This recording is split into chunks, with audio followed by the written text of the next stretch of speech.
Investing has this vibrant evolution that's been going on for a long time, and strategies that might have worked in the past are not necessarily the way forward. So what we have to do is make sure that we're up to date on the latest research, and not only understand the research, but be able to communicate it effectively to investors, particularly when this research somehow conflicts with what investors have considered to be the conventional approach to investing.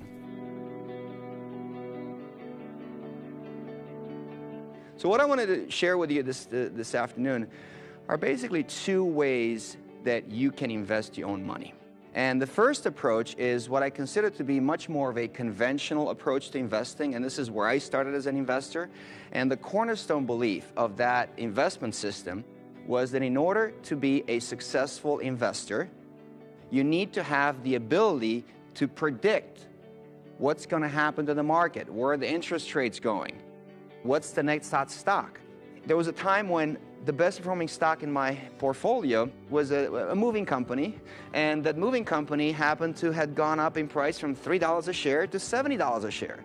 And I would talk ad nauseum about it, being very proud of the investment in my portfolio. What I wouldn't tell people is that that stock was suggested by a family member who has nothing to do with investing. It was just pure luck. I was confronted with the fact that in my own personal situation, something that I considered to be skill, in fact, was all luck. And I realized that I wasn't being honest with myself. And I had to reassess the investment process. What was I doing with my own money? And figure out a way that relies a lot less on luck and a lot more on robust evidence. The one thing that resonated with me from the very beginning that changed the way I see investing was the notion of prices. We live in a free market society, and we all believe that the prices are freely determined by buyers and sellers, and we accept that, whether it's at the supermarket or a service that we receive. And yet, in the stock market, when I thought the price of a security was different than the market price, and I had my own opinion against the market price, I would disregard these basic laws of supply and demand. One of the things that I do is run an experiment to illustrate this idea of how stock prices are determined.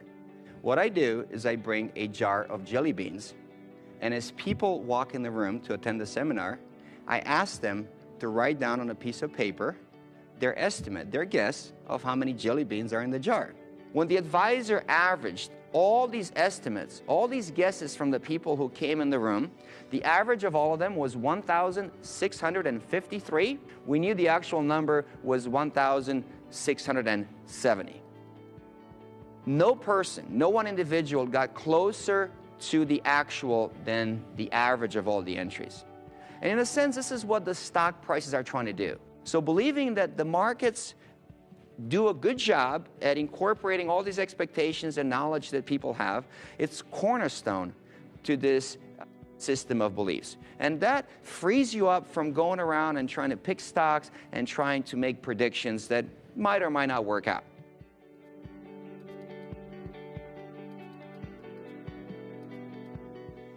It turns out that the academics' research has shown us a different way to think about investing.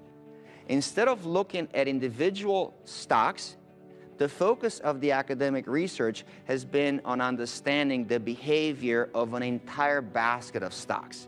This, to me, is the new way to think about investing. It is no longer about individual stocks, it's about baskets of stocks and making informed and purposeful decisions on how to move away from the simple market portfolio into these different baskets of stocks, different asset classes, and customize the expected return that you would get as an investor. Once clients understand the basic tenets of this investment approach, one of the big benefits is a mitigation in stress associated with investing. It doesn't matter how great the portfolio is on paper. If the investors don't understand it and they cannot stick with the program, they're not going to follow it. And what I'm trying to do in my talk is really reinforce the value of the advisor. because the advisor is not only keeping on top of all this research, but is also addressing the behavioral aspects of investing.